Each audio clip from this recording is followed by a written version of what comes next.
A few months ago, I did a video about the Flip Ultra video camera from 2008, and in that video I briefly showed one of its competitors, the Sony Net Sharing Cam. Today I want to do a video all about this camcorder, not because of how good it is, but rather because of how bad it is, and how much of a failure it was in the marketplace. First, a little bit about these flip cameras. They became popular in 2007. They had two models on the market at the time. They had a model with 30 minutes of built-in recording time for $149 and a model with 1 hour of recording time for $179. These were very popular because of their simplicity and ease of use, and they run on standard AA batteries.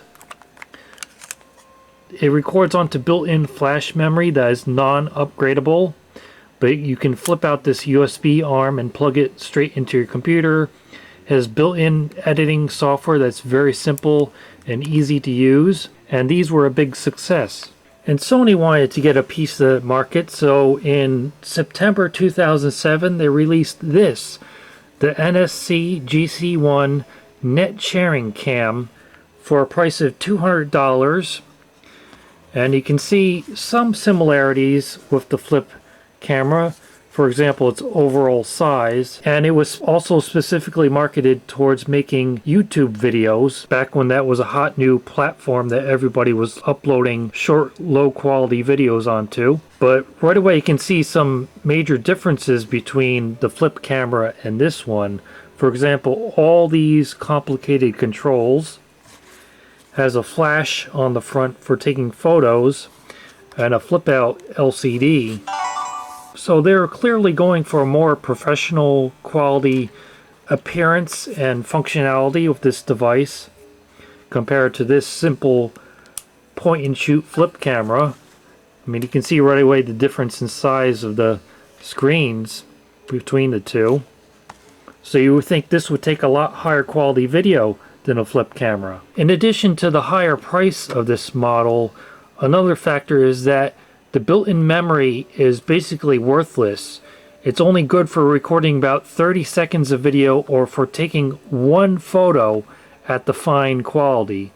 So you're pretty much forced to buy a Sony memory stick, which goes in here. Back when this was new, a 1 gigabyte Sony memory stick cost about $30.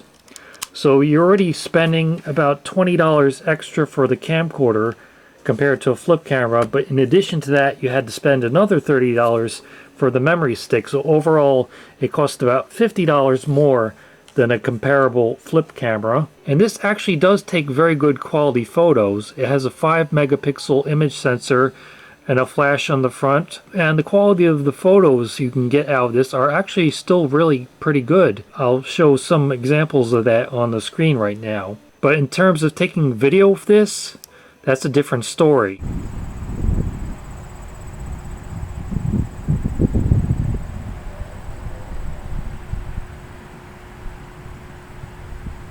It has the same maximum video resolution as the flip camera, 640 by 480 at 30 frames per second, but it also gives you choices of 320 by 240 at 30 frames per second and 320 by 240 at 15 frames per second. And you can see this thing just shut off on me because it uses an internal rechargeable battery which was not meant to be user replaceable, unlike the AA cells that a flip camera runs on. And on this one it no longer holds a charge, so I'll need to plug in the AC adapter.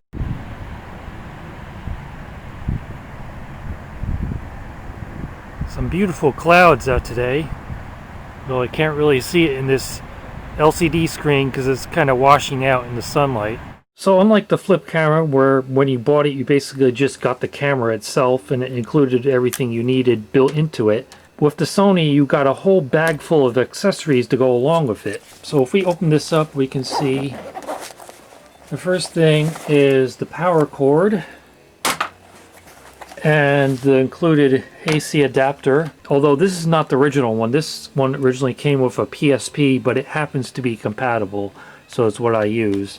So to power it, you need a power cord, power adapter, You also got a USB cable because it doesn't have the built-in flip-out USB arm like on this. You also got a video output cable for connecting to your TV.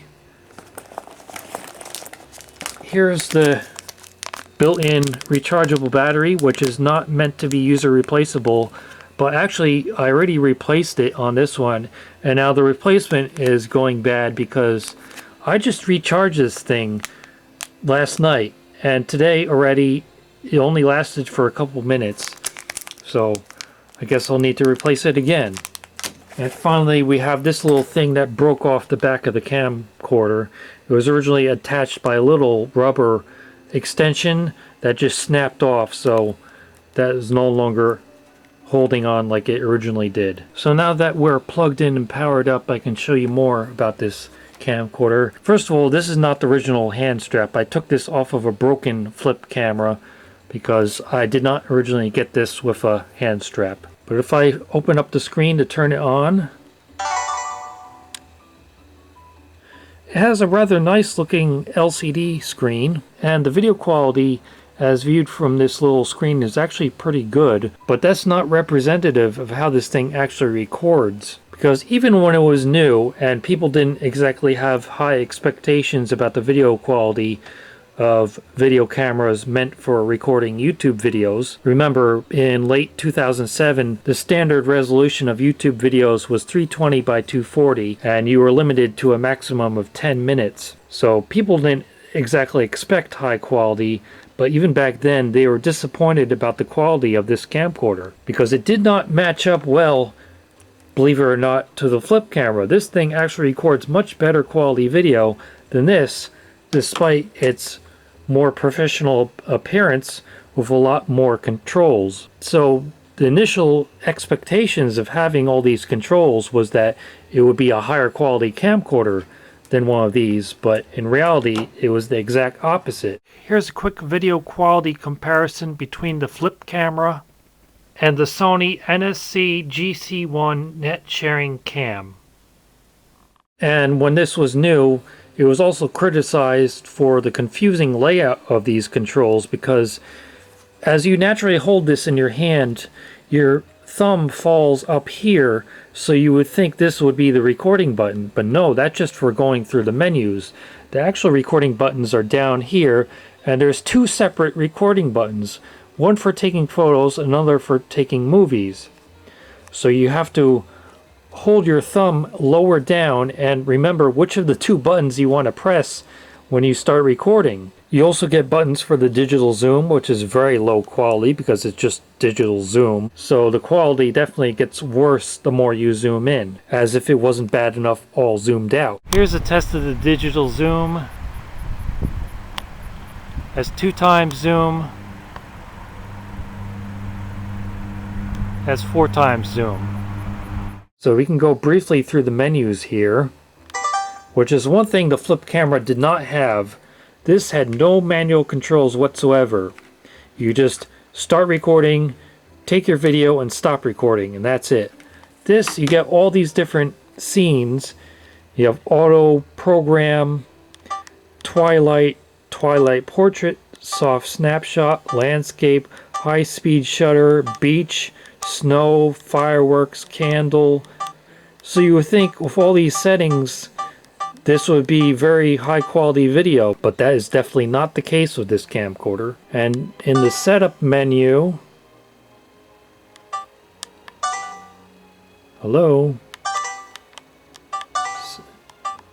Okay, I didn't understand how to use it, which is another one of the criticisms people had of this camcorder when it was new, the unintuitive and confusing controls, and I certainly agree. And when you go into playback mode, you get all these controls for doing different things. DPOF, whatever the heck that is, printing, slideshow, resize, rotate, divide, and I can do a whole video just going through all these controls, but that's not really the main interest of this thing. It's just how miserable of a failure this was for Sony, because they got all the wrong ideas of why people like these things.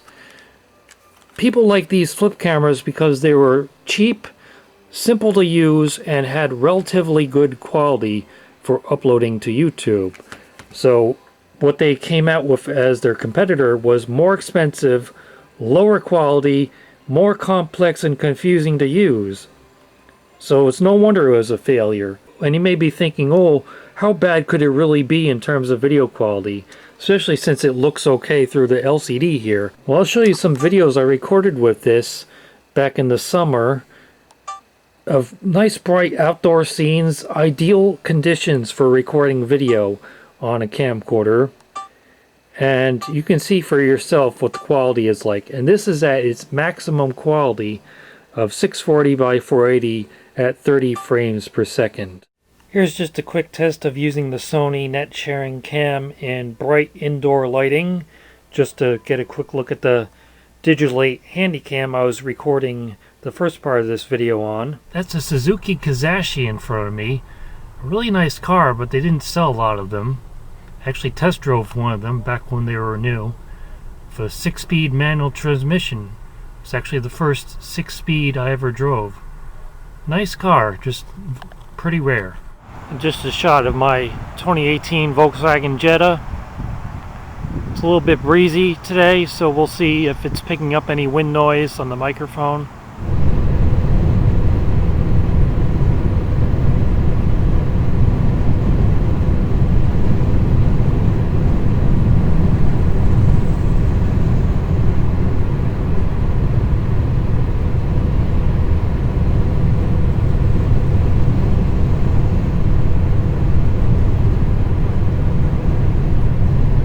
Yes, those are button copy signs. YouTube's video compression is probably smoothing out a lot of the graininess of this camera's footage, so I've slowed down this clip so you can more easily see this really weird dancing pixels effect that occurs in scenes containing high detail and high contrast. I've never seen anything like this on another video camera, but it's very visible and distracting. So yeah, I think you'll agree that the video quality is actually that bad. And Sony also bundled this with their Picture Motion browser software, which has the remarkable combination of being too complex and too confusing to use, and also too limited in what it can actually do. One reviewer of this camera said that was the worst software he has ever used. So like I said, this was introduced in September 2007 at a price of $200, and it was such an unmitigated disaster that by April 2008 it was already on its final clearance sale for half price, $99. And by the summer of 2008, any remaining inventory was being sold for less than $80. After the Net Sharing Cam was discontinued, Sony did replace it with the moderately more popular Webby series of camcorders, which are much more simplified and easier to use, and did have better video quality, including HD, although they still had an appalling lack of low light sensitivity. And then they followed that with their Bloggy series, which had a wider variety of models, some of which were pretty good, others which were really not, and again were moderately successful in the marketplace. Although by the time Sony had really perfected their pocket-sized camcorders, the popularity of these things had faded away in favor of recording video on smartphones. So this was just a quick look back at Sony's hilariously bad first attempt at making a camcorder specifically for recording YouTube videos. By now it's just a forgotten footnote in their corporate legacy, but I think it's worth revisiting just to see how badly they missed the mark in the marketplace of this thing. I mean, I actually do like this form factor with the flip out LCD on the side, and when I was first using this to record video and just looking at it through the LCD, I thought, hey, this is not really that bad. But when I got home and I took out the memory stick and viewed the videos on my computer, I realized, yeah, it really is that bad.